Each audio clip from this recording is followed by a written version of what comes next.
আইপিএলের চলতি আসরে চেন্নাই সুপার কিংসের হয়ে দারুণ একটা সময় কাটিয়েছিলেন বাংলার কাটার মাস্টার মোস্তাফিজ। তবে আইপিএলের পুরো আসরটা খেলতে পারেননি মোস্তাফিজুর রহমান। বিসিবি ফিজের এনওসির মেয়াদ না বাড়ানোর কারণে গত 2 মে দেশে ফিরেছেন এই কাটার মাস্টার। জিম্বাবুয়ের বিপক্ষের সিরিজকে সামনে রেখে দেশে ফিরলেও প্রথম 3 ম্যাচের স্কোয়াডে রাখা হয়নি ফিজকে, যে ব্যাপারটি মোটেও পছন্দ হয়নি ভারতীয়দের।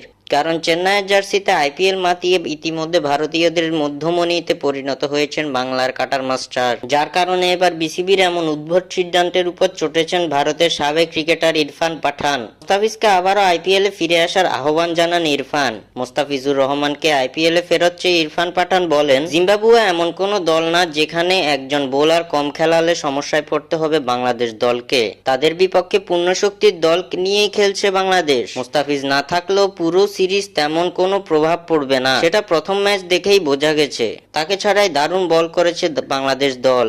মোস্তাফিজের উচিত আইপিএলে ফেরত যাওয়া, বিসিবির উচিত ফিজকে ছাড়পত্র দেয়া। আইপিএল এর ম্যাচ তো প্রতিদিনই হয় না, সে যথেষ্ট বিশ্রাম নেওয়ার সুযোগ পাবে। আইপিএলে খেললে চেন্নাইয়ের পাশাপাশি মোস্তাফিজও লাভবান হবে, যেহেতু আরো অনেকগুলো ম্যাচ বাকি আছে। এভাবেই মোস্তাফিজকে আইপিএলে আবারও ফেরত চেয়ে বিসিবির কাছে অনুরোধ জানিয়েছেন ইরফান পাঠান।